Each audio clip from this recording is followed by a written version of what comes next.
अब की बार नहीं मरूंगा किसी जंग में, सोच लिया है अब की बार मैं इश्क इमरान में मारा जाऊंगा। तो जोश में एक तकरीर कर देना वो तो बड़ी एक आसान चीज है, लेकिन सुहेल अफरीदी साहब अभी जब वो हल्फ लेंगे और कुर्सी पे बैठेंगे तो फिर सर उनको पता चलेगा कि किन्ने वियां दा सोन है। अगर उनको लगता है कि वो इस तरीके से पाकिस्तान के सिस्टम में सियासत कर पाएंगे तो चांस ही कोई नहीं, चक्कर ही कोई नहीं। लेकिन ये मैं आपको कैटेगोरिकली बता दूं कि अगर किसी को लगता है कि सुहेल अफरीदी साहब उनके करीबी हैं और वो इस तरह रियासत के अगेंस्ट जाके केपीके को चला लेंगे, पॉसिबल ही नहीं। डिसीजन मेकर्स बहुत समझदार हैं सरकार, आप अभी उन तक नहीं पहुंच सकते। मुझे नहीं पता हकीकत क्या है, लेकिन या तो सुहेल अफरीदी साहब बैक एंड पे ऑलरेडी मैनेज कर लिए गए हैं या उनको भी मैनेज कर लिया जाए। बिस्मिल्लाहिर्रहमानिर्रहीम, अस्सलाम वालेकुम। आप देख रहे हैं वॉइस ऑफ अब्दुल्ला और मैं हूं अब्दुल्ला काज़ी। चैनल को सब्सक्राइब जरूर कीजिएगा, बेल आइकन को प्रेस कीजिएगा और अगर आपको हमारी वीडियो पसंद आए इसको आगे ज्यादा से ज्यादा लोगों तक शेयर कीजिएगा और हमें सपोर्ट कीजिएगा। कुछ बात करते हैं जनाब पाकिस्तान के सूबा खैबर पख्तूनख्वा की, जहां पे रिसेंट डेवलपमेंट्स आप लोगों को मालूम है। अली अमीन नबी साहब ने इस्तीफा दे दिया और जो नए वज़ीर आला हैं सुहेल अफरीदी साहब, उनका जनाब इंतखाब हो गया है। 90 वोट लेके वो नए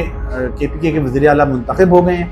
इससे एक बात जो बिल्कुल क्लियर हो जाती है वो ये है कि वो लोग जो ये कह रहे थे कि पाकिस्तान तहरीक इंसाफ का वोट बैंक केपीके में खत्म हो गया है, ये बात बिल्कुल गलत है। वो लोग जिनको ये लगता था या जो ये कहते थे कि जी फॉरवर्ड ब्लॉक बन गया है तहरीक इंसाफ के लोगों का, और उन्होंने एफिडेविट दिए हुए एस्टेब्लिशमेंट को कि जब एस्टेब्लिशमेंट जिसको चाहेगी वो वोट उसको कर देंगे। ये बयानिया भी जाहिर है कि रद्द हो गया।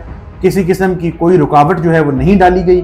बहुत एक इजी प्रोसेस जो आईनी प्रोसेस है पाकिस्तान के आइन के मुताबिक सुहेल अफरीदी साहब को सिलेक्ट कर लिया गया। अली अमीन गंडापुरा उनके हवाले से ये बात आ रही थी जी कि वो एक फॉरवर्ड ब्लॉक बनाएंगे क्योंकि उनको वजारत आला छोड़नी पड़ी है, तो वो अब कोशिश करेंगे कि जो सुहेल अफरीदी साहब है वो सिलेक्ट ना हो सके। तो ऐसी कोई चीज भी सामने नहीं आई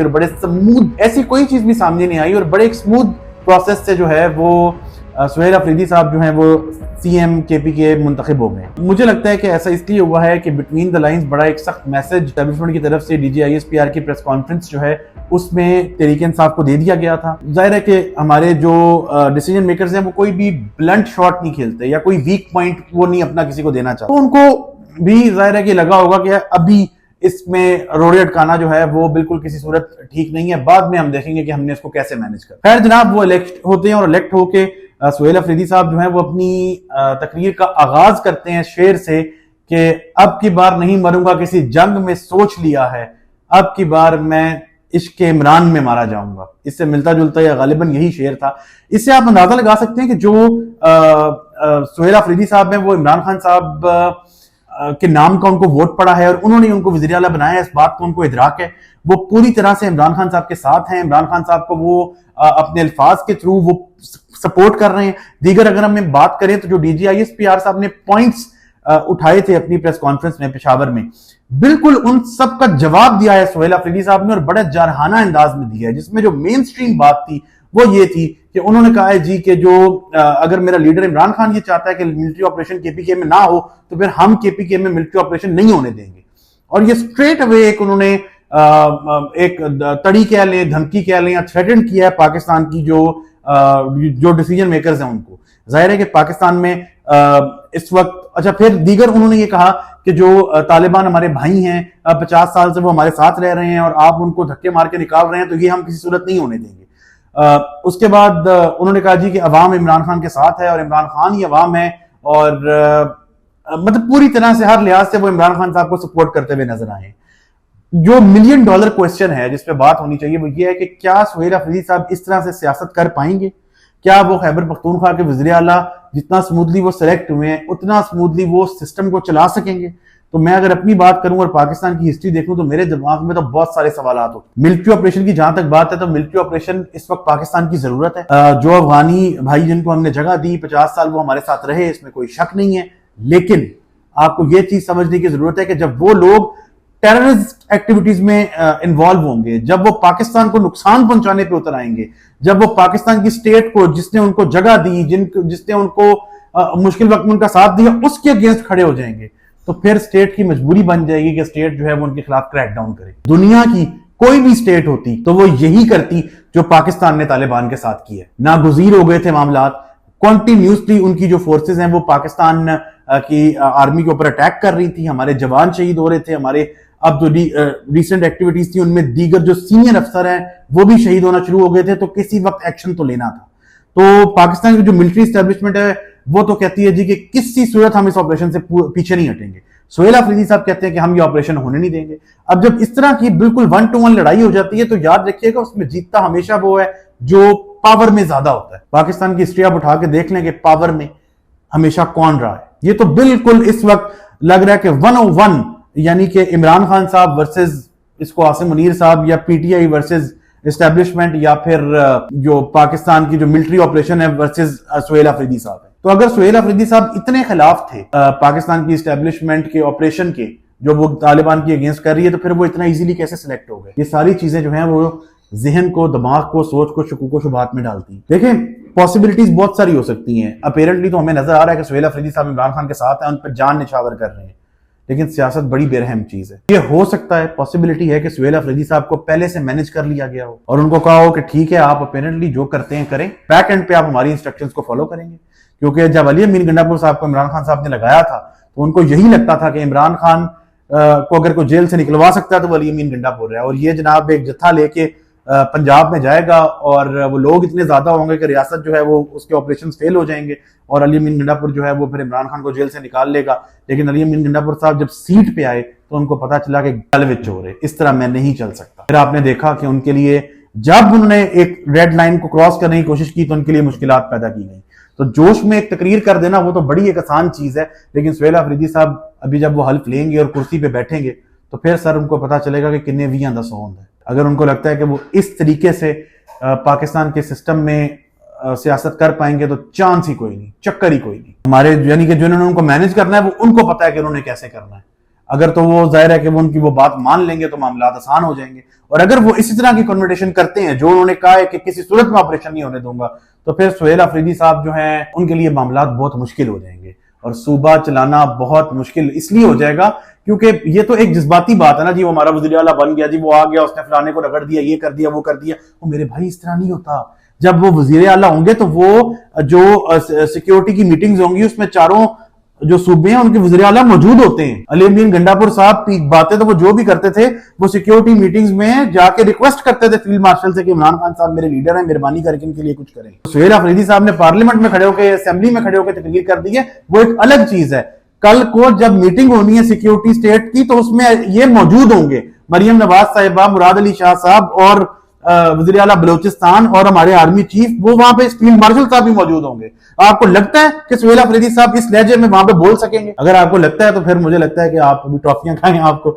मतलब अगर किसी को ये लगता है कि ऐसा इतनी आसानी से वो वहां पे बोल सकेंगे तो मुझे लगता है फिर उसको भी अपने ज़हन को मजीद मैच्योर करने की जरूरत। मामलात बहुत खराब हैं, केपीके को ऑपरेशन की जरूरत है। मुझे पूरी तरह से इस चीज की जाहिर है कि इस चीज की नॉलेज है कि किस तरह से जो तालिबान है वो दहशतगर्दी की एक्टिविटीज में वो इन्वॉल्व हैं, कि बहुत सारे सबूत मौजूद हैं और कोई भी रियासत जो है वो दहशतगर्द को सपोर्ट नहीं कर सकती। हैरानगी की बात यह है कि इमरान खान साहब क्यों सपोर्ट करते हैं, या उनके दिल में जो एक तालिबान के लिए सॉफ्ट कॉर्नर है वो क्यों है? आप कहते हैं कि आप बैठ के बात करें, आप कहते हैं आप उनसे मुज़ाकरात करें। आप कैसे मुज़ाकरात कर सकते हैं उन लोगों से जो डेली बेसिस पे आपके फौजियों को शहीद कर रहे हैं? आप कैसे मुज़ाकरात कर सकते हैं उन लोगों से जो कि बिल्कुल इस वक्त आपकी स्टेट के सामने आके वो खड़े हो गए? अफगानिस्तान को भी ये बात बड़े प्यार से पाकिस्तान की फौज ने समझाई थी कि इन तालिबान के अड्डे अफगानिस्तान में मौजूद हैं, इनको रोक लें। बार बार कहा गया, जब वो नहीं माने फिर आप देख लें अफगानिस्तान में फिर जो उनके साथ हमने किया है वो आपके सामने है। और ये अफगानिस्तान के जो लोग हैं वो हैं एहसान फरामोश। कोई बहुत ज्यादा हार्ड वर्ड मैं यूज नहीं करना चाहता, हर तरह का बंदा जो है वो वीडियो देख रहा होता है, लेकिन उन्होंने एहसान फरामोशी की है। ये क्या करते जिस वक्त इनको ये रिफ्यूजीज थे, इनको अगर पाकिस्तान जगह ना देता ये लोग जिंदा भी ना बचते। यार तुम्हें तो शुक्रगुजार होना चाहिए हमारी उस वक्त की हुकूमत का कि उन्होंने तुम लोगों को जगह दी, ना सिर्फ जगह दी, रिसोर्सेज दिए। और फिर जाहिर है कि एक निजाम का उस वक्त थोड़ा सा कमजोर होने की वजह से अपना लाखों करोड़ रुपया आप यहां लाए और पाकिस्तान में स्मगलिंग जो है वो अरूज पे गई। और आज जितनी स्मगलिंग पाकिस्तान में होती रही है, इन लीगल तरीकों से जितनी चीजें आती रही हैं, उसमें इन अफगान लोगों का रोल है। बताया यह जाता है कि सुहेल अफरीदी साहब उनके बहुत करीबी, लेकिन ये मैं आपको कैटेगोरिकली बता दूं कि अगर किसी को लगता है कि सुहेल अफरीदी साहब उनके करीबी हैं और वो इस तरह रियासत के अगेंस्ट जाके केपीके को चला लेंगे, पॉसिबल ही नहीं। डिसीजन मेकर्स बहुत समझदार हैं सरकार, आप अभी उन तक नहीं पहुंच सकते। मुझे नहीं पता हकीकत क्या है, लेकिन या तो सुहेल अफरीदी साहब बैक एंड पे ऑलरेडी मैनेज कर लिए गए हैं। अपेरेंटली वो आपको नजर आएगा आर्मी के अगेंस्ट बात, एस्टेब्लिशमेंट के अगेंस्ट अपेरेंटली आपको वो बात करते नजर आएंगे। अपेरेंटली वो आपको कुछ और कहते नजर आएंगे, बैक एंड पे कुछ और होगा। और अगर वो अभी तक मैनेज नहीं हुए तो फिर आने वाले टाइम में जब वो कुर्सी संभालेंगे तो या उनको भी मैनेज कर लिया जाएगा। रियासत के आगे सर कोई नहीं जीत सकता। रियासत के पास ताकत है, रियासत के पास वो ताकत है जो एक इंडिविजुअल के पास नहीं हो। अगर हम तालिबान की बात करें तो उनके पास असला है, उनके पास ताकत है। कहने वाले ये कहते हैं कि इमरान खान साहब ये क्या चाहते हैं कि वो उस ताकत को इस्तेमाल करके अपने आप को जेल से रिहा करवाएं। अगर ऐसा वो समझते हैं या सोचते हैं फिर तो सर ये 101 स्टेट से जंग होगी, इसमें तो फिर पेयर नहीं किया जाएगा किसी सूरत में। एक और बात जो इसमें करना बहुत जरूरी है वो ये है कि हमारी रियासत को भी सोचने की जरूरत है।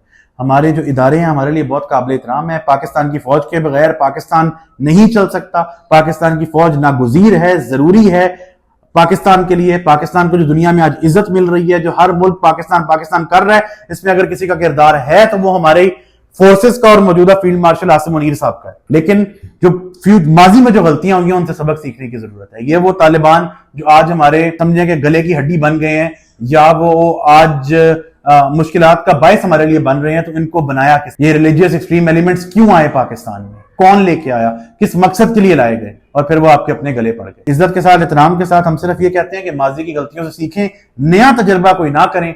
बाकी केपीके के जो लोग हैं उनके लिए मैं देखें चाहता हूं कि काम उनके लिए होना चाहिए। आप मुझे बताएं कि अली अमीन गंडापुर साहब ने गवर्नेंस के लिए क्या काम किया केपीके में। आप कहते हैं तालिबान से बात करो, आप 13 साल से आपकी हुकूमत है यार, सीसीडी का जैसा इदारा तो आप वहां पे बना नहीं सके। कोई क्राइम कंट्रोल डिपार्टमेंट, कोई टेररिस्ट कंट्रोल डिपार्टमेंट, कुछ तो वहां पे बनाते, कुछ तो ऐसी फोर्स वहां पे बनती जो दहशतगर्दों का मुकाबला कर सकती। स्कूलों को देख लें, अस्पतालों को देख लें, पुलिस का सिस्टम देख लें, रोड्स के हालात देख लें, बिजली का निजाम। कौन सा ऐसा काम है जो 13 साल पे वहां पे हुआ है?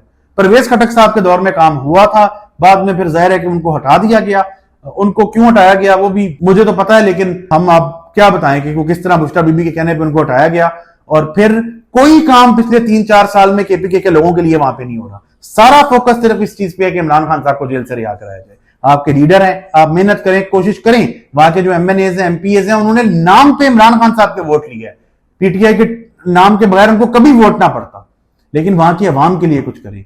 पीटीआई के वजीर आला चाहे वो अली अमीन गंडापुर साहब हो, चाहे वो महमूद खान साहब हो, उन्होंने कुछ भी नहीं किया गवर्नेंस के ऊपर। मुझे उम्मीद है कि जो सुहेल अफरीदी साहब हैं वो गवर्नेंस के ऊपर काम करेंगे और केपीके के लोगों के ऊपर अगर काम करेंगे, खुद ब खुद ऊपर जाएंगे, रियासत से टक्कर लेंगे। भाईजान ऐ नहीं जी होना, मामला खराब होंगे। फिल वक्त इतना ही, बहुत शुक्रिया।